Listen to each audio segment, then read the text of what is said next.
Vamos lá aqui para a questão aqui. Saulo, é Ricardo de Londrina, Paraná.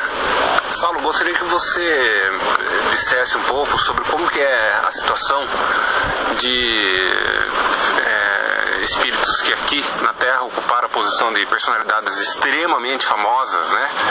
Como é que eles ficam depois que dessomam, depois que desencarnam, né? Eles têm algum tipo de proteção especial, alguma coisa específica? Eles têm uma quantidade maior de assédio? Como é que eles são protegidos da curiosidade? Imagino que a mesma curiosidade que existe aqui na Terra também deve existir do lado de lá. Curiosidade para ter acesso, para ficar perto dessas personalidades. Como que eles são protegidos disso? Obrigado. É uma pergunta e tanto ainda. Com certeza deve existir algum planejamento. Na verdade, a gente sabe algumas coisas de biografia, né? E eu nunca tive a oportunidade de conversar com espíritos que tiveram assim, já tive, mas não era exatamente uma pessoa muito famosa. Por exemplo, tem alguns livros como O Roqueiro no Além, independente de ver se não existe, eu não estou aqui entrando no mérito da veracidade e tal, em que ele conta a história de Raul Seixas. E nessa história foi uma história drástica. Raul Seixas passou um tempo no umbral, ele ficou preso no caixão, pelo menos no livro, né? Devido ao jeito que ele viveu e não a fama dele, no caso ele saiu daqui por overdose, né? Tem também um livro de Renato Russo, onde Renato Russo também vai para o plano astral e parece que também fica no umbral. Qual é o nome do livro mesmo? Eu li, mas não lembro. Alguma coisa também, não sei, tem que ver. Tem casos de, por exemplo, houve informações na época, na época que o Papa desencarnou, o João Paulo II, eu estava em Florianópolis fazendo os cursos de viagem astral. Na época eu viajava mais, hoje em dia eu viajo menos. Quem sabe a gente não volte isso. Para fazer curso por afora, né? E eu saí do corpo e fui até lá, ao local, fui levado lá, na verdade, para ver isso, né? No caso dele, especificamente dele, como ele envolvia uma grande massa, por isso que eu estou falando, é muito mais complexo do que a gente imagina. Uma pessoa famosa e exatamente o Papa, muito famoso, e ainda um famoso religioso. E dentro dessa energia existia um grande movimento de energias pesadas para amortecer as consciências. Bicho, era muito interessante. E foi muito interessante essa experiência. Eu tenho ela relatada em algum lugar aí, não me pergunte aonde, mas eu tenho. No site talvez.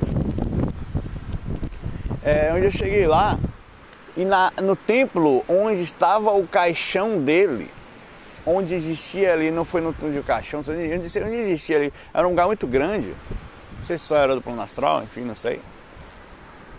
Era cercado por magos negros. Na hora que eu cheguei lá, eu fui protegido pelos mentores.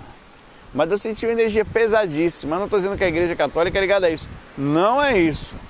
Mas em todos os lugares onde se leve uma massa e algo como no caso a Igreja Apostólica Romana, que já vem de muito tempo induzindo, incluindo, fazendo muito mal à sociedade na época da Inquisição e outras tantas aí, né, como dominando a política mundial, né, uma boa parte dela pelo menos, existia sim uma grande manobra de massa, né, para o controle social, o controle das pessoas por vários aspectos, inclusive energético, né? Então existia sim espíritos, mas por que Jesus, as coisas são limpas, são livres, o livre-arbítrio existe. Não é que permite, nós temos o livre-arbítrio. Naturalmente a repercussão disso é a lei de causa e efeito. Você faz, você recebe. Aqui é uma lei que nós estamos presos. E os espíritos sofrem também, mais cedo ou mais tarde, ou durante o processo, eles recebem a repercussão deles.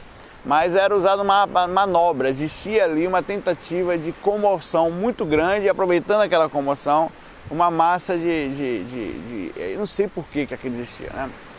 Isso foi um comentário à parte, mas mostrando em cima de uma pessoa famosa. O que aconteceu com o João Paulo II? Ele estava nisso, eu não sei dizer, eu não informo, provavelmente não. Mas sendo manipulado também como peça de um xadrez, né? Espíritos como que desencarna, Ayrton Senna, quando desencarna, que para quase que o mundo todo, o Brasil pelo menos parou, né?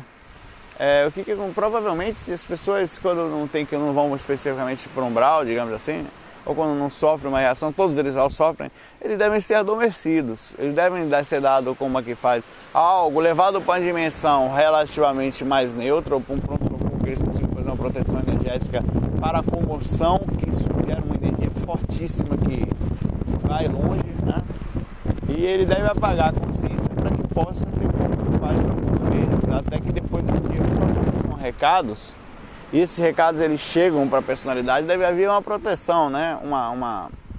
Uma proteção muito grande para essas pessoas que desencarnam e chegam lá, isso no momento do desencarne. Agora depois disso, por exemplo, você acha mesmo, comentário, um pensamento, que Jesus, ou a personalidade que encarnou como Jesus, porque a gente sabe que Jesus não era necessariamente só uma energia, eram muitas, controlando e ajudando aquela que estava encarnada, ele não fazia aquele processo de manipulação, de cura e outros sozinho. Existia uma grande falange trabalhando junto naquilo, com certeza.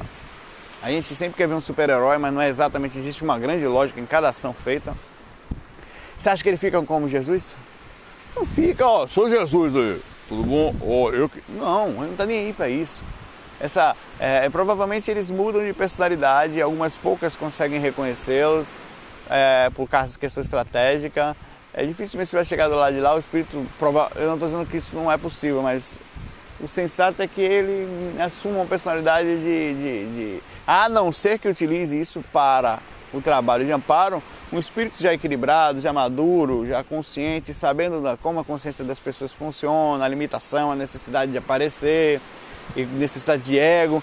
Normalmente ele vai usar por conselho ou por opção dele próprio, o conselho dos mentores, um pseudônimo, né? Como o caso, Humberto Campos aparecia aqui com Humberto Campos, depois virou Irmão X por questão jurídica que aconteceu aqui no planeta, mas era uma questão estratégica para que se existisse ali um respeito em cima do nome que estava aparecendo. E sabe-se que André Luiz, ele usa um pseudônimo, depois descobriram que era um médico daqui. Então, normalmente passam a usar outra aparência. Não faz diferença essa coisa de ser famoso na Terra para um espírito consciente. Agora, claro que existe também lá, assim, na busca, né, a necessidade da gente pela glolatria, pela saber quem é.